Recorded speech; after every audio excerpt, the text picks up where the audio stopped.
Yes, hello guys, and welcome to another edition of Feelings Daily. So today I'm going to show you how I made my first $2,000 even without having a full-time employment.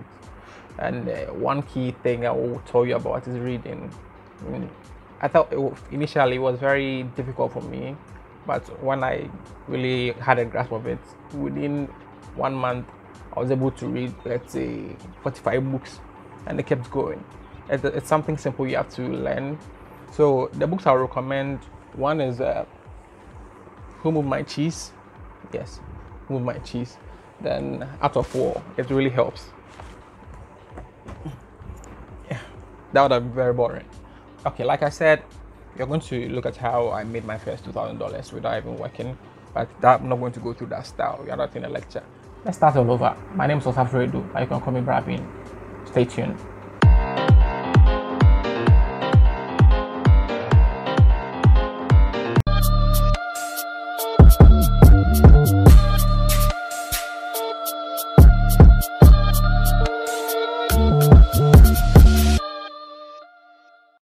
Welcome back. Okay, so growing up, I was told there was a path you're supposed to follow. So from here, you get to here, you get to here, you get to here. So right after senior high school, I applied for college. I'm in university. I entered the Ghana Institute of Journalism. I pursued a degree in public relations. I made some great friends. Yes. Then right after, I had to pursue take my national service. In Ghana, that's what we do after it's mandatory. So I pursued my 1 year mandatory national service, where I met my boss. Yeah, that's a great woman, great woman. So fast forward, that is when I faced reality. That's what they don't tell you. So about 4 months to my 1 year was over, I decided to start applying for jobs. So any job I was seeing, graphic or on any WhatsApp group or wherever, I will apply for the jobs. And so there was another battle I had to go through. So sometimes I have to run from work to go to interviews, and the excuses. But I saw this thing wasn't going to help, because you go to the interview with all the caliber of everything I know. I'm quite educated. Then you give me a salary. The salary we were mentioning, after sitting through the stress, about 30 minutes, 1 hour, sometimes 2 hours, sitting through the stress.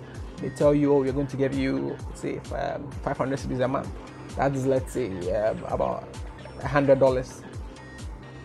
No, I saw this wasn't going to help. This wasn't going to be the way forward for me. I didn't see myself in that kind of that line of work. So I decided to go back to school, following what I had been taught. So you go from one stage to one stage to one stage.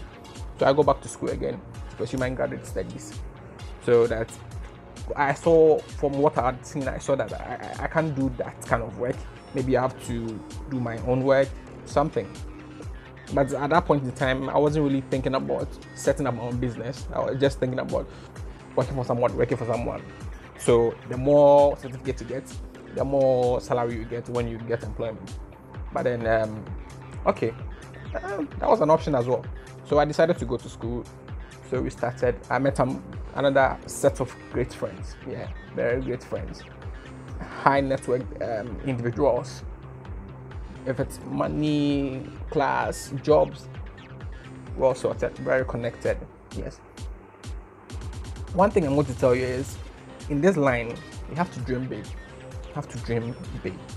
It's not all about going to school. With my experience, I know it's not about going to school. It's about taking opportunities, spotting opportunities, and taking them, even if you don't have the money, if you don't have the financial muscle. Education is okay, but sometimes aside, you take education and you take wisdom and you put it together, it takes you a step further. You get it? Yes. So my huge break came one time when I was having a group discussion with my friends, and we were supposed to take an assignment, a project. And in our discussion, one of my friends mentioned that she works with a multinational, and even though it wasn't really related to, she was just trying to give an example. But then I saw that, I spotted the opportunity, and I saw, yes, dream big. So I dreamt that I can make it. So after the discussion, I met up with her and I told her that, what she said, I was interested, and it was about provision of supplies. So I told her that, yes, I can do it. So use English. Yes, I vibed her. It was okay. That yes, I can. The thing is, I took advantage of the opportunity, even though I wasn't very sure. I was going to be able to deliver 100%. So I came back home. So what how it is so I'm supposed to provide the supplies to the NGO, to the multinational company. On delivery, they pay me, but the amount we're talking about, I couldn't afford. So what do I have to do? So this is what I'm saying. Like I said earlier, make good friends, make very good friends who are well networked. So if you can look through your contact and you can find 5 people who can come to your aid when you are very much in need, you should change your friends. So I looked through my contacts. I got about 5 friends. I spoke to them. I got some money together. So when I was a child, my mom used to send me to town. So I am very okay with where the hostels and supplies are. So I quickly got there. I spoke to them that I'm just getting the money for them. I'm getting the goods, get their money back for them within 2 days. And it was okay. So I make my first breakthrough with that. So I put the money together, I got the goods, and gave it to them. So I was just like a third person, an in-betweener. Like, yes, an in-betweener. So I just got the goods, gave it to them, gave them back their money. Then I made it. I started with just little over, I think it was just $500. That's my profit. That was my first semester. So I saw that, yes, I could really succeed in this. So I started talking to other friends. I started coming close to other friends. And the next thing, I think after a week, I spoke to another one who was a jeweler, and she told me that they dealt in gold ornamental collectibles, jewelry collectibles. They collected jewelries, so even that made me a fan. So you can see. So after that, I started investing personally in jewelry. So you can see my watch, that's my array of watches. Yes. So fast forward. So I spotted this opportunity as well. So what I was supposed to do is get watches. So she gave me the list of some of the watches. So she gave me so I had to look through. They needed some specific watches, so I was able to go search for those watches, and I spoke to the people. I want to buy a watch, or I propose a deal for them. Maybe I'll get a watch, 50 cedis or whichever. So we discuss and negotiate. And I get a watch, go give to the people, and so I get it cheap, go sell it at a competitive rate, and I take my money off. Within 2 weeks, let's say 2 weeks, in a span of 2 months, I made my first $2,000. And this is what usually, this is not a topical conversation young people want to talk about. I mean, Ghanaians in general want to talk about. Yeah, because people really feel uncomfortable talking about money, and people know my net worth. And so if it's not today, my family doesn't even know I have this amount of money.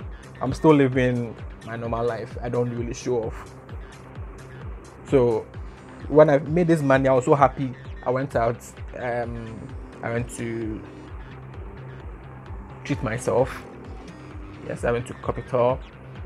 It's a very big place in Ghana. So I went there and I got myself some good deal. Yes, and I started for myself there. So if it's not this video coming out today, my family doesn't even know.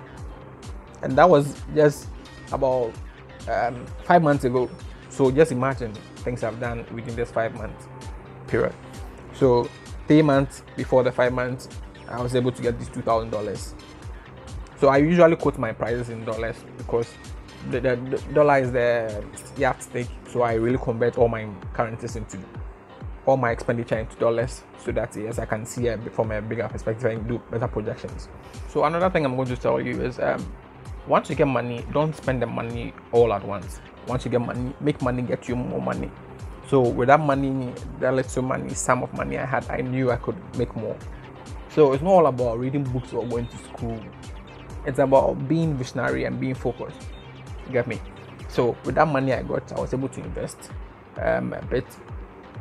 all these things I'm saying, my family doesn't know. I'm very quiet. I'm very secretive in the house. I don't really talk much. So from that money I made, I was able to make a bit of touches. I bought my first car last week. I bought a car and sold it within the week because I got a better deal, and I was able to sell it. I don't know whether the person didn't know, but I was able to make a big business out of it. I got it very cheap. I paid the duty myself. It's only my one friend who knows because I was looking for someone to clear the car for me.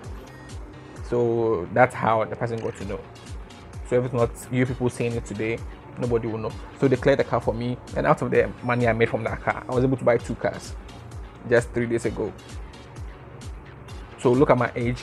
I have about 3 cars and see my watch collectible. If I'm able to sell any of my watches, I make another fortune. So you have to just be able to take advantage of situations. That's it. Yeah. Be able to time the circumstance and know that if I go in at this time, if I go into the market at this time, I'm going to make it, or I'm going to make it a loss. You get it? Yes. So Dream big.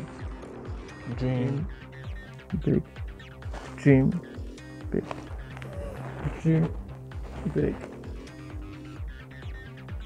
I just had a very big dream. I made a lot of money. Welcome to the end of this video. Thank you for watching. Don't forget to subscribe and like the video. You can share as well. Thank you.